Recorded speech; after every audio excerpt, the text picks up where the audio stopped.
सभी को पुनः प्रणाम और स्वागत। वर्तमान में नवरात्रियों का 8वां दिन अर्थात अष्टमी आज हम सेलिब्रेट कर रहे हैं।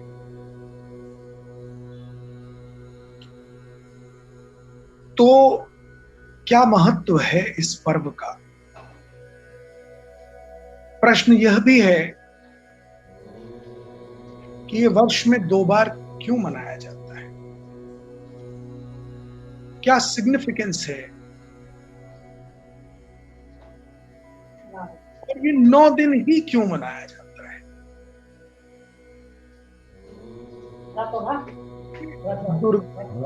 नौ कैसे? 9 दुर्गा क्यों कहा जाता है?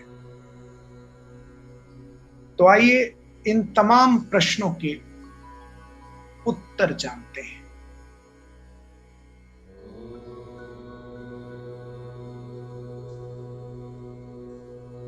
सर्वप्रथम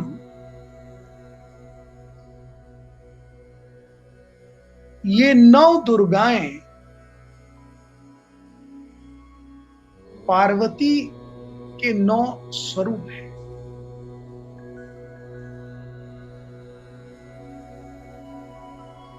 शिव की सहचरी पार्वती, शिव की सहचरी शक्ति। प्रथमम शैलपुत्री च द्वितीयम ब्रह्मचारिणी। पहली जो शैलपुत्री, शैल का अर्थ होता है पर्वत।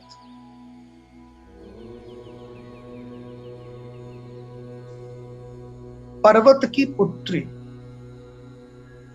पर्वत की पुत्री अर्थात पार्वती।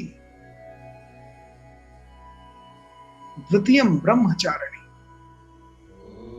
मां का वो स्वरूप जब वो ब्रह्मचारी थी,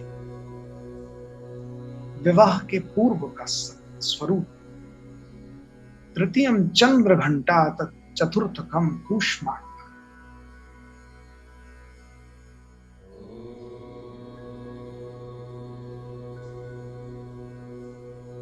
जब वे विवाह के योग्य हुई,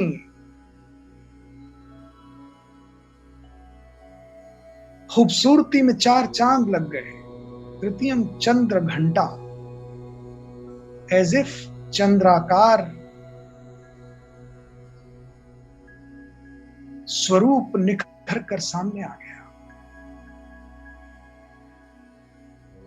कूष्मांडा चतुर्थकम, चौथा स्वरूप जो इस समस्त ब्रह्मांड की रक्षक। पंचम स्कंध माता षष्ठम कात्यायनी।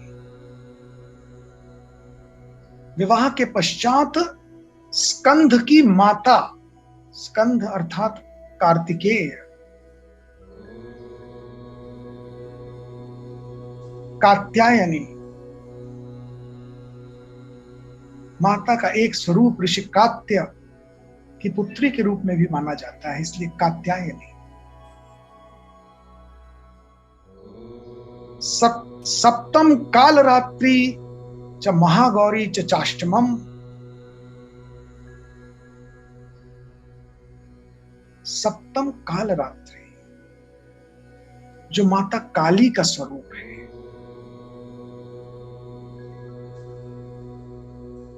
जो दुष्टों के लिए, असुरों के लिए, दानवों के लिए काल के समान है। और देखिए, जैसे ही दुष्टों दानवों का संहार हो गया, सीक्वेंस देखिए, खूबसूरती देखिए हमारे इन ग्रंथों की डिसिप्लिन देखिए। अष्टम महागौरी, काल रात्रि समाप्त होने के पश्चात गौर वर्ण से प्रफुल्लित उज्जवल धवल स्वरूप मां दुर्गा का जो प्रकट होता है, महागौरी। गौरी अर्थात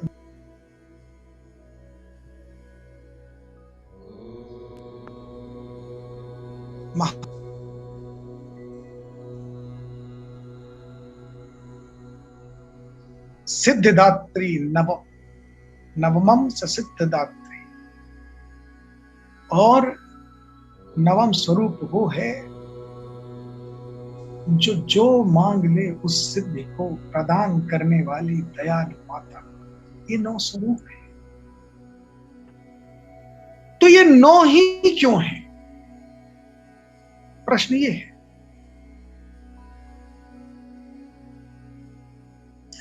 तो ये 9 स्वरूप इसलिए हैं क्योंकि ऐसी एक पौराणिक मान्यता है, एक ऐसी कथा है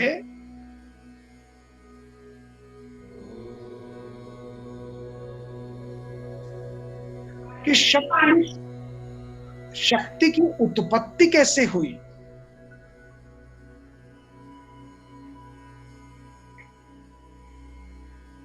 तो दारुराज रंभ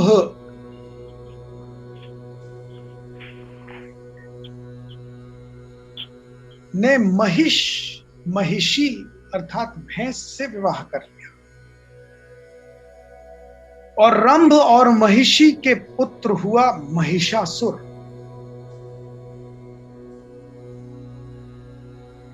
महिष यानी भैंस, भैंस यानी जो बाहर से काली कलूटी, देखने में भद्दी, और आंतरिक रूप से जो पूर्ण रूपेण आलसी, यानी ना अंदर से कोई गुण ना बाहर से कोई।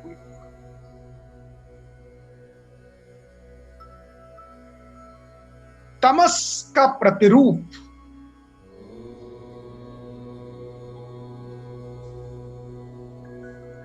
लेकिन दंभ इतना कि रास्ते पर अगर चले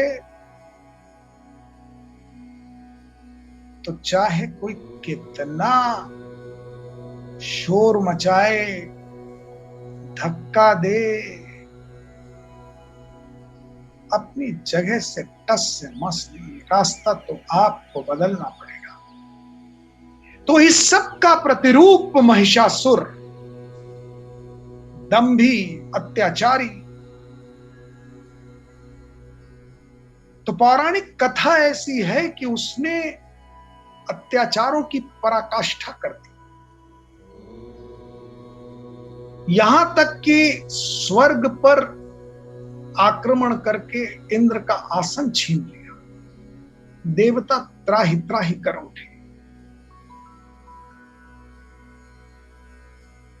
वे त्रिमूर्ति के पास पहुंचे, ब्रह्मा विष्णु महेश, कि बचाइए, इस महिषासुर का पार पाना हमारे लिए संभव नहीं है।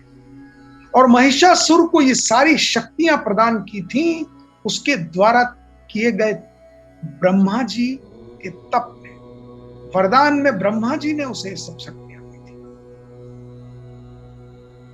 ब्रह्मा के वरदान से फलीभूत होकर वो अत्याचार किए जा रहा था। उसके अत्याचारों की दास्तान सुनकर ब्रह्मा विष्णु महेश को जो क्रोध आया,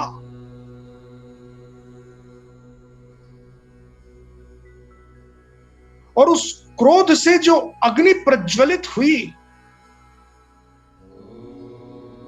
उस अग्नि में बाकी देवताओं ने भी अपनी अपनी क्रोध की ज्वाला को समाहित कर दिया। इतनी विशाल अग्नि की जो ऊर्जा थी वो पर्वत के समान बन गई। यूं समझिए कि एक प्रकार से ऊर्जा का पर्वत उत्पन्न हो गया, और उस पर्वत से जो शक्ति उत्पन्न हुई वह पार्वती कहलाई। अर्थात ऊर्जा के पर्वत से उत्पन्न शक्ति उस शक्ति ने महिषासुर के विरुद्ध युद्ध की घोषणा की। इस शक्ति, इस ऊर्जा के प्रतिरूप को भगवान विष्णु ने अपना चक्र प्रदान किया, भगवान शिव ने अपना त्रिशूल प्रदान किया, इंद्र ने अपना वज्र प्रदान किया, ऐरावत प्रदान किया, तो सूर्य ने अपनी तमाम तेज और शक्तियां प्रदान की। जिस देवता के पास जो शक्ति थी वो प्रदान की, और वाहन बना सिंह, शक्ति का प्रतिरूप। और इस प्रकार से तमाम आयुधों, अस्त्र शस्त्रों से पूर्ण रूपेण तैयार होकर युद्ध करने के लिए महिषासुर के समक्ष प्रस्तुत हो गई शक्ति। वो महिषासुर जिसने देवताओं को पराजित कर दिया था, जिसके सामने तमाम देवताओं की शक्ति क्षीण थी, वो ये समझ नहीं पाया कि ये ब्रह्मा विष्णु महेश की त्रिमूर्ति की समाहित शक्ति है, जिसमें देवताओं का भी योगदान है। पहले उसने अपने सेनापतियों को भेजा, उनका संहार होता गया। आप दुर्गा सप्तशती का पाठ करते हो, दुर्गा चालीसा का पाठ करते हो, तो आप जानते हो शुंभ, निशुंभ, ये तमाम नाम आते हैं, शुंड मुशुंड आते हैं। इन सब का संहार होता चला गया, और अंत में 9वें दिन, 9 दिन के युद्ध के पश्चात 9वें दिन महिषासुर का भी संहार हुआ। इसीलिए 9वें दिन के युद्ध के पश्चात जब युद्ध में महिषासुर का पतन हुआ, का वध हुआ, उसी उपलक्ष्य में 10वें दिन को विजयदशमी के रूप में मनाया जाता है। अर्थात 9 रात्रियों के जो संघर्ष थे, उसके पश्चात विजयदशमी।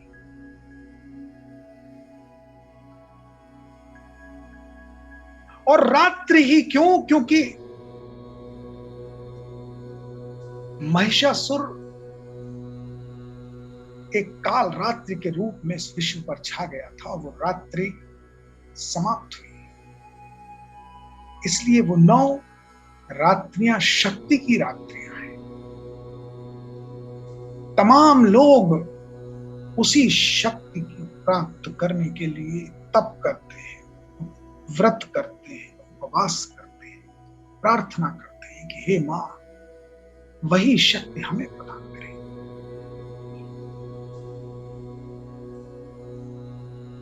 अब प्रश्न यह भी था कि वर्ष में 2 बार क्यों?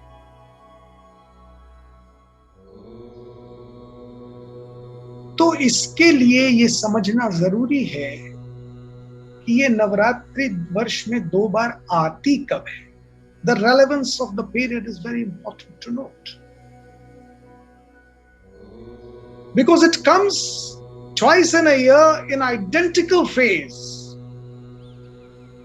Once when winter culminates and the commencement of summer is to happen. मार्च अप्रैल के दौरान जब शीत समाप्त और ग्रीष्म का प्रारंभ, and the other Navratri is when the summers end and the winters are yet to begin. तो दूसरी नवरात्रि सितंबर अक्टूबर में आती पहली मार्च अप्रैल में आती है। See, these both the periods are जब मौसम न बहुत गर्म होता है न बहुत ठंडा होता है, अनुकूल होता है। ये वो वक्त हैं दोनों जब दिन और रात लगभग समान समय काल में होते हैं, न दिन बड़ा न रात छोटी। This is these two periods, and what is more important is both these periods are फसलों के हार्वेस्टिंग का टाइम है। फसल कट चुकी है, खूब धन धान्य से परिपूर्ण है जीवन।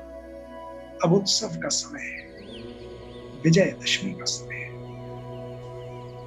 रामायण में भी एक दृष्टांत मिलता है कि रामायण से पहले, राम से पहले चैत्र नवरात्रि ही मनाई जाती थी, किंतु जब रावण से युद्ध का समय आया और राम को नवरात्रि, नवदुर्गा की पूजा करनी थी, शक्ति प्राप्त करनी थी, और 6 महीने का समय वो इंतजार नहीं कर सकते थे, प्रतीक्षा नहीं कर सकते थे, तो उन्होंने विंटर्स के बिगिनिंग में ही शक्ति की आराधना प्रारंभ की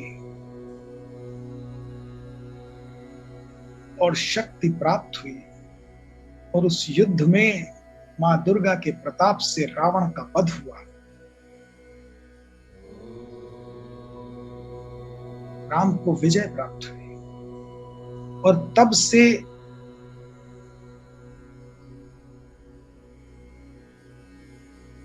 वर्ष में 2 बार नवरात्रि मनाई जाने लगी।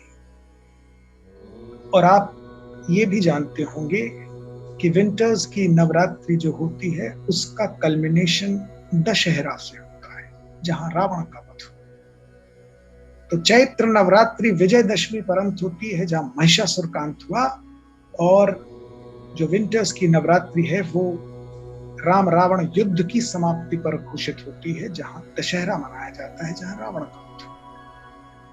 तो ये सिग्निफिकेंस है 2 वर्ष में 2 बार नवरात्रियों का, नवदुर्गाओं का। और 9 क्यों होते हैं ये भी मैंने आपको बताया। मां के 9 स्वरूपों का वर्णन किया, जन्म से लेकर सिद्धदात्री तक, शैलपुत्री से सिद्धदात्री तक की 9 स्वरूप बताए। मां दुर्गा आप सबको अपनी शक्ति से फलीभूत करे,